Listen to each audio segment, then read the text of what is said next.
Hi friends, welcome back to the channel. Last எபிசோட்ல நம்ம heroine ஒரு கடைக்கு முன்னாடி இருக்க டேபிள்ல தூங்கும்போது அங்க யாங்டு வந்து அவளை டிஸ்டர்ப் பண்ணிக்கிட்டு இருந்திருப்பான். அப்ப நம்ம ஹீரோவும் அதே இடத்துக்கு வந்திருப்பான். அதோட இந்த எபிசோட் முடிஞ்சிருக்கும். இப்ப அடுத்து என்ன நடக்க போகுதுன்னு வாங்க இந்த எபிசோட்ல பாத்திரலாம். நீங்க இப்பதான் இந்த சீரீஸை ஃபர்ஸ்ட் டைம் பாக்குறீங்கன்னா இதுக்கு முன்னாடி இருக்க எபிசோட்ஸ் எல்லாம் பார்க்க மேல இந்த சீரீஸோட பிளேலிஸ்டுக்கான கார்டு கொடுத்துருக்கேன், கண்டிப்பா பாருங்க. அதுக்கு முன்னாடி மறக்காம நம்ம சேனலை சப்ஸ்கிரைப் பண்ணி வச்சுக்கோங்க. அப்புறம் அப்படியே உங்களுக்கு இந்த வீடியோ பிடிச்சிருந்தா லைக், ஷேர், கமெண்ட்லாம் பண்ணுங்க. அப்பதான் யூடியூப் அல்காரிதம் நம்ம வீடியோவை இன்னும் நிறைய பேர்கிட்ட கொண்டு போய் காட்டும் அண்ட் நம்ம சேனலும் க்ரோ ஆகும். ஸ்டார்டிங் சீன்ல நம்ம ஹீரோயினும் யாங்டுவும் இருக்க அந்த கடைக்கு ஆப்போசிட்ல நின்றுக்கிட்டு யாங்டுக்கு கால் பண்ணினதை தான் காட்டுறாங்க. அதோட யாங்டு நம்ம ஹீரோயினை பார்க்க தான் ஹீரோ வந்திருக்கான்னு சொல்லிக்கிட்டு அவளை எழுப்பி விட்டுடுவான். நம்ம ஹீரோயினும் நடக்கிற ஒண்ணுமே தெரியாத மாதிரி எழுந்து நீங்க ரெண்டு பேரும் இங்க என்ன பண்றீங்கன்னு யாங்டு கிட்ட கேட்பா. அப்ப போன் கால்ல இருக்க நம்ம ஹீரோ ஏன் ஏரியால நீங்க ரெண்டு பேரும் என்ன பண்றீங்க, இங்க இருந்து கிளம்புங்கன்னு சொல்லிட்டு போயிடுவான். அப்புறம் நம்ம யாங்டு ஹீரோயினை பார்த்து நீ ஹீரோவை பார்க்க தானே வந்த அப்படின்னு கேட்கறான். ஆனா நம்ம ஹீரோயின் நான் ஏன் அவனை பார்க்க வரணும்னு சொல்லிட்டு ஒண்ணுமே தெரியாத மாதிரி வேற பக்கமா அங்க இருந்து போயிடுவான். நம்ம யாங்டுவுக்கு நம்ம ஹீரோயினை அடிக்கடி ஹீரோ வீட்டு பக்கம் பாக்குறது கொஞ்சம் சந்தேகமா தான் இருக்கு. ஏன்னா ஹீரோ ஒரு பெரிய பணக்காரங்கிறதால அவங்க வீடு இருக்க இடம் அந்த ஊர்லயே ஒரு பெரிய பாஷான ஏரியா. அதனாலதான் இவ இங்க அடிக்கடி என்ன பண்றான்னு யாங்டுவுக்கு சந்தேகமா இருக்கு. ஹீரோயின் கொஞ்ச நேரம் கழிச்சு வீட்டுக்கு போவா. அப்ப நம்ம ஹீரோ கார்டன்ல அவளுக்காக வெயிட் பண்ணிக்கிட்டு இருப்பான். அதோட அவன் அந்த கடைக்கு வெளியே போய் ஏன் எப்பவும் தூங்குற அப்படின்னு சொல்லி நம்ம ஹீரோயினை திட்டிட்டு யாங்டு அங்க எப்படி வந்தான், உன்னை அவன் ஏதாவது மிரட்டினானா அப்படின்னு கேட்கறான். ஆனா நம்ம ஹீரோயின் அதுக்கு அவன் என்ன மிரட்டலாம் இல்ல, உன்னை நான் பாதுகாக்கிறேன் அப்படின்னு தான் ஏதோ சொல்லி உளறிக்கிட்டு இருந்தான் அப்படின்னு சொல்றா. அதோட நான் இப்ப உள்ள போறேன், நீ கொஞ்ச நேரம் கழிச்சு வா அப்படின்னு சொல்லிட்டு வீட்டுக்குள்ள போயிடுவா. ஏன்னா இவங்க ரெண்டு பேரும் ஒன்னா வரத யாராவது பார்த்தா பிரச்சனை ஆகிடும் இல்லையா, அதனாலதான் அப்படி சொல்லிட்டு அவன் முதல்ல வீட்டுக்குள்ள போயிடுவா. நம்ம ஹீரோயின் இப்ப கிச்சனுக்குள்ள வருவா. அப்ப நம்ம ஹீரோட அம்மா அங்கதான் இருப்பாங்க. இப்ப நம்ம ஹீரோவும் கிச்சனுக்குள்ள வருவான். அப்ப நம்ம ஹீரோட அம்மா ஹீரோயின் ரெண்டு பேருக்கும் ஒருத்தங்க தெரியாதுன்னு நினைச்சுக்கிட்டு இன்ட்ரடியூஸ் பண்ணி வைப்பாங்க. அப்புறம் நம்ம ஹீரோ அங்க இருந்து போயிடுவான். அப்ப நம்ம ஹீரோட அம்மா ஹீரோயின் கிட்ட நீங்க ரெண்டு பேரும் ஒரே வீட்டுல இருக்கிறதாலையும் ஒரே ஸ்கூலுக்கு போறதாலையும் ஃப்ரெண்ட்ஸ் ஆகலாம்னு நினைக்காத, நீ என் பையனை பேர் சொல்லி கூட கூப்பிடக்கூடாதுன்னு சொல்றாங்க. அதை புரிஞ்சுக்கிட்ட நம்ம ஹீரோயின் சரின்னு சொல்லுவா. அதோட நம்ம ஹீரோட அம்மா ஹீரோ ஸ்கூல்ல என்ன பண்றான்னு வந்து டெய்லி அவங்க கிட்ட சொல்ல சொல்லியும் நம்ம ஹீரோயினை ஸ்பை வேலை பார்க்க சொல்றாங்க. நம்ம ஹீரோயினுக்கும் வேற வழி இல்லைங்கிறதால சரின்னு சொல்லுவா. இதெல்லாம் நம்ம ஹீரோ கிச்சனுக்கு வெளியே நின்று கேட்டுட்டு ரொம்ப ஃபீல் பண்ணுவான். அதுக்கப்புறம் நம்ம ஹீரோயின் அவ ரூமுக்கு போயிடுவா. நம்ம ஹீரோயின் ஸ்கூல் யூனிஃபார்ம் வாங்க காசு இல்லாம அதை வாங்காம இருந்திருப்பா இல்லையா. ஆனா அவங்க அம்மா எப்படியோ அவ ஸ்கூல் யூனிஃபார்மை வாங்கி வச்சிருப்பாங்க. அதை பார்த்த நம்ம ஹீரோயின் இந்த காசு இருந்தா நம்ம அட்வான்ஸ் கொடுத்துட்டு இங்க இருந்து வேற வீட்டுக்கு போயிருக்கலாம் இல்லையா, நீங்க ஏன் இவ்வளவு காசு கொடுத்து இந்த யூனிஃபார்மை வாங்குனீங்கன்னு கேக்குறா. ஆனா அதுக்கு அவங்க அம்மா நீ இப்போதைக்கு படிக்கிறது தான் முக்கியம், அதனால அதை பத்தி மட்டும் இப்போதைக்கு யோசி அப்படின்னு சொல்லிடுவாங்க. நம்ம ஹீரோயினும் யூனிஃபார்மை பார்த்து ரொம்ப சந்தோஷப்படுவா. அதோட அந்த சீன் அப்படியே முடியுது. அடுத்த சீன்ல நம்ம ரேச்சலும் அவளோட அம்மாவும் பேசிட்டு இருக்கிறத தான் காட்டுறாங்க.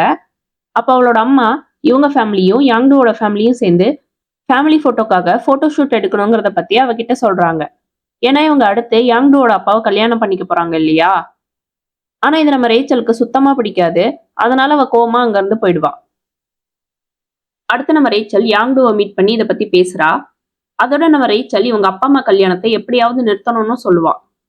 ஏன்னா அவங்க கல்யாணம் பண்ணிக்கிறது கூட ஒரு பிசினஸ் பிளான் தான் அப்படிங்கிறதால ரேச்சலுக்கும் யாங்டுவுக்கும் இது சுத்தமா பிடிக்காது. அதுக்கு யாங்டுவும் இந்த கல்யாணத்தை என்னால நிறுத்த முடியுமான்னு தெரியல, ஆனா இப்போதைக்கு இந்த போட்டோ ஷூட் நடக்காம என்னால தடுக்க முடியும் அப்படின்னு சொல்லுவான்.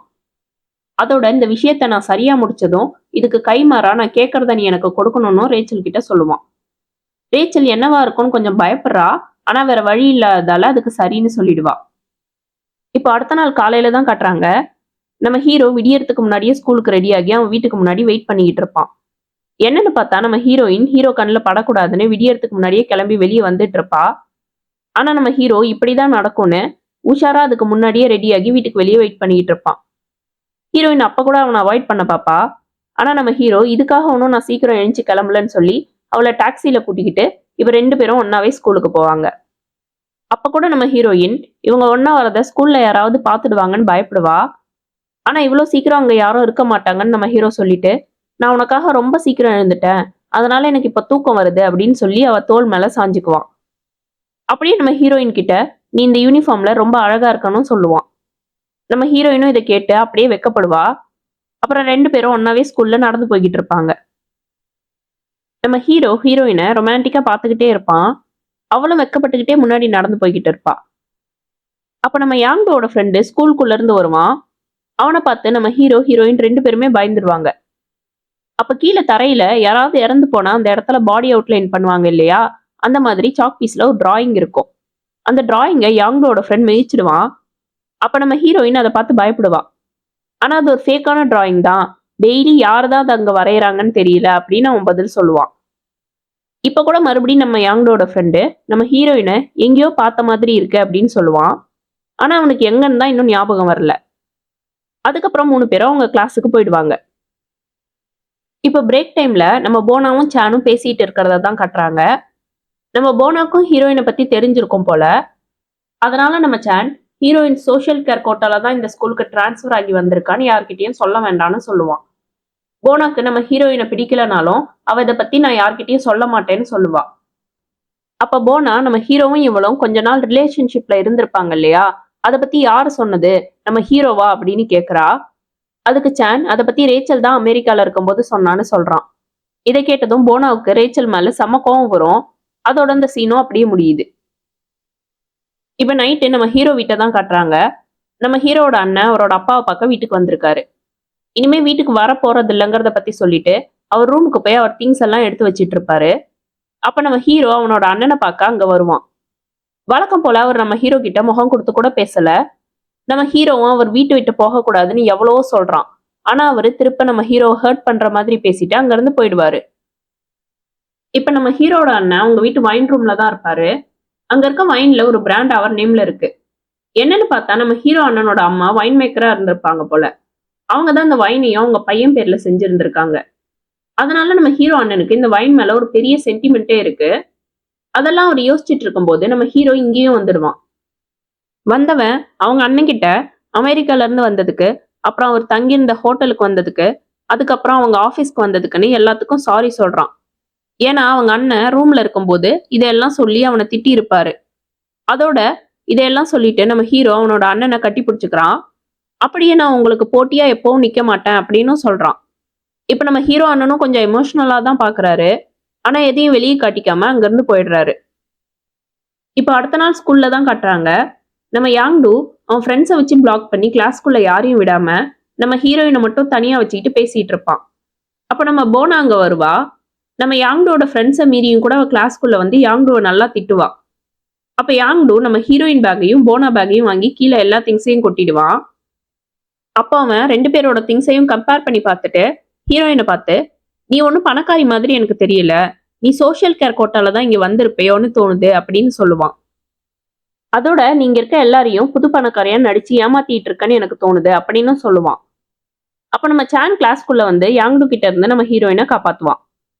அதுக்கு நம்ம யாங்டு ஹீரோயினை பார்த்து, உன்னை பாதுகாக்க யாராவது ஒருத்தன் எப்படியும் வந்துடுறான் அப்படின்னு சொல்லிட்டு சானை கோவமா இடிச்சுட்டு அங்கிருந்து போயிடுவான். இந்த டைம்ல நம்ம ஹீரோ வேற கிளாஸ்ல இருப்பான். இந்த விஷயம் அவனுக்கு தெரிஞ்சதும் கோவமா அங்க இருந்து எழுந்து வருவான். ஆனா அதுக்குள்ள அவன் கிளாஸ்க்கு டீச்சர் வந்துட்டதால அவன் சீட்ல போய் திருப்ப உட்காந்துக்குவான். இதெல்லாம் நம்ம ரேச்சல் கவனிச்சுக்கிட்டு தான் இருப்பா. கிளாஸ் முடிஞ்சதும் நம்ம ஹீரோ கோவமா யாங்டுவை பார்க்க வருவான். அதுக்கேத்த மாதிரி நம்ம யாங்டுவும் லாக்கர் கிட்ட நின்றுகிட்டு வழக்கம் போல அவன் புள்ளி பண்ற பையனை மிரட்டிட்டு இருப்பான். நம்ம ஹீரோயினும் இப்ப அங்கதான் இருப்பா. ஏற்கனவே ஒரு சீன்ல அந்த பையன் நம்ம யாங்டு புள்ளி பண்ணும்போது அவனை திருப்பி அடிச்சிருப்பான். அதை வச்சுக்கிட்டு அந்த பையன் மேல கேஸ் போட போறதா நம்ம யாங்டு சொல்லி அவனை கீழே முட்டி போட்டு மன்னிப்பு கேட்க சொல்லுவான். அந்த பையனும் வேற வழி இல்லாம முட்டி போட்டு மன்னிப்பு கேட்டுட்டு இருப்பான். இப்ப கோவமா அங்க வந்த நம்ம ஹீரோ அந்த பையனை எழுந்திருக்க சொல்றான். ஆனா அதுக்கு அந்த பையன் உனக்கும் அவனுக்கும் எந்த வித்தியாசமும் இல்லை அப்படின்னு நம்ம ஹீரோவை பார்த்து சொல்றான். அதுக்கு நம்ம ஹீரோ, ஆமா நான் ஏற்கனவே உன்னை புள்ளி பண்ணி இருக்கேன்தான், அதுக்கெல்லாம் இப்போ நான் மன்னிப்பு கேட்கறதா நினைச்சுக்கோன்னு சொல்லிட்டு நம்ம யாங்டுவை கன்னத்திலேயே ஓங்கி அடிச்சிடுறான். அதுக்குள்ள இங்க நடக்கிறத தெரிஞ்சுக்கிட்டு அங்க ஒரு டீச்சர் வந்துடுறாங்க. அவங்க 2 பேரையும் கரஸ்பாண்டன்ட் ரூமுக்கு அனுப்பிடுறாங்க. அந்த கரஸ்பாண்டன்ட்டும் நம்ம யாங்டு கிட்ட இப்ப நம்ம ஹீரோவோட அம்மாவா அவன் உன்னை அடிச்சதுக்கு மன்னிப்பு கேட்டுக்கிறான் அப்படின்னு சொல்றாங்க. ஆனா நீங்க 2 பேரும் இந்த ஸ்கூல்ல மறுபடியும் இப்படி பண்றதை நான் அலோவ் பண்ண முடியாது அப்படின்னு சொல்லி ஒரு கடைசி வார்னிங் கொடுத்தும் அனுப்புறாங்க. இதனாலதான் அவங்க நம்ம ஹீரோ இங்க டிரான்ஸ்பர் ஆகுறப்போ அவனை வார்ன் பண்ணியிருப்பாங்க போல. அதுக்கப்புறம் 2 பேரும் வெளியே வந்து ஆப்போசிட் சைட்ல போயிடுவாங்க. அப்பதான் இவங்களுக்குள்ள என்ன ஆச்சுன்னு சில சீன்ஸை பேரலா காட்டுறாங்க. நம்ம ஹீரோவும் யாங்டோவும் சின்ன பசங்களா இருக்கும்போது ஒரு நாள் யாங்டோவோட வீட்ல விளையாடிக்கிட்டு இருந்திருக்காங்க. அப்ப யாங்டோவோட அப்பா வேற ஒரு பொண்ணு கூட அஃபேர்ல இருக்கிறத இவங்க 2 பேரும் பார்த்திருக்காங்க. இதனால யாங்டோ ரொம்ப எம்பாரஸ்மெண்ட்டா ஃபீல் பண்ணிக்கிட்டு நம்ம ஹீரோவை அவாய்ட் பண்ணியிருக்கான். அவன் கஷ்டப்படுறத பார்த்த நம்ம ஹீரோ, அவன் எம்பாரஸ்மெண்ட்டா ஃபீல் பண்ணக்கூடாதுன்னு அவனை சமாதானப்படுத்த அவனோட நிலைமையையும், அப்புறம் அவனோட ஃபேமிலி சீக்ரெட்டையும் யாங்டோ கிட்ட சொல்லியிருக்கான். ஆனா நம்ம ஹீரோவை புரிஞ்சுக்காத யாங்டோ, ஒருவேளை என் அப்பா கூட அஃபேர்ல இருக்க பொண்ணுக்கு ஒரு பையன் இருந்தா, அவனுக்கும் உனக்கும் எந்த வித்தியாசமும் இல்ல அப்படின்னு சொல்லிட்டு அங்கிருந்து போயிருக்கான். இதனாலதான் நல்ல ஃப்ரெண்ட்ஸா இருந்த இவங்க 2 பேரும் பிரிஞ்சிருந்திருக்காங்க போல. அதோட இப்படிதான் நம்ம யாங்டோவுக்கு ஹீரோவுக்கு வேற ஒரு அம்மா இருக்காங்கன்னு தெரிஞ்சிருக்கும். இப்ப நம்ம ஹீரோயின் ஸ்கூல் லைப்ரரியில இருக்கா. அப்ப நம்ம யாங்டோ ஹீரோயினுக்கு கால் பண்ணிக்கிட்டே இருப்பான். அவளும் காலை கட் பண்ணிக்கிட்டே தான் இருப்பா.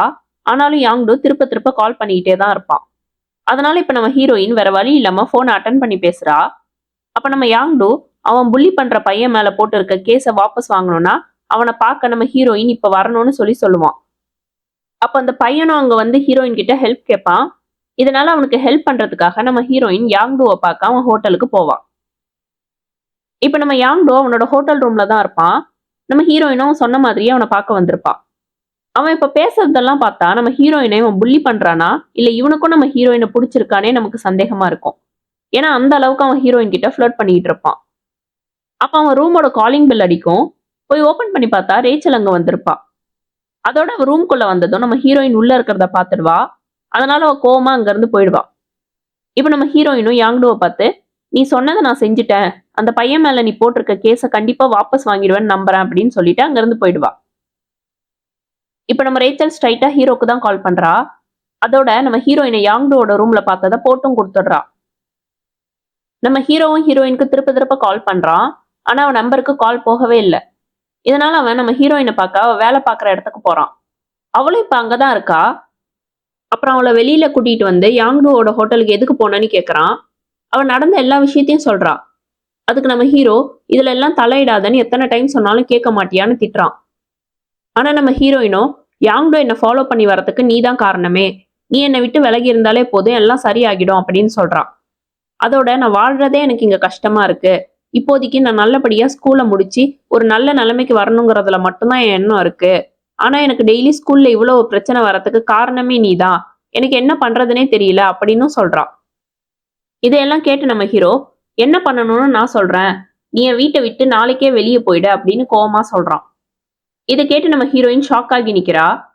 அதுக்கப்புறம் அவனே, உன்னால இப்போதைக்கு எங்கேயும் போக முடியாது இல்லையா, அதோட நீ ஸ்கூலும் போய் ஆகணும், அதனால உனக்கு வேற வழியே இல்ல, உனக்கு என்ன பிடிச்சுதான் ஆகணும், ஏன்னா எனக்கு உன்னை ரொம்ப பிடிச்சிருக்கு அப்படின்னு சொல்றான். அதோட இந்த எபிசோடும் அப்படியே முடியுது.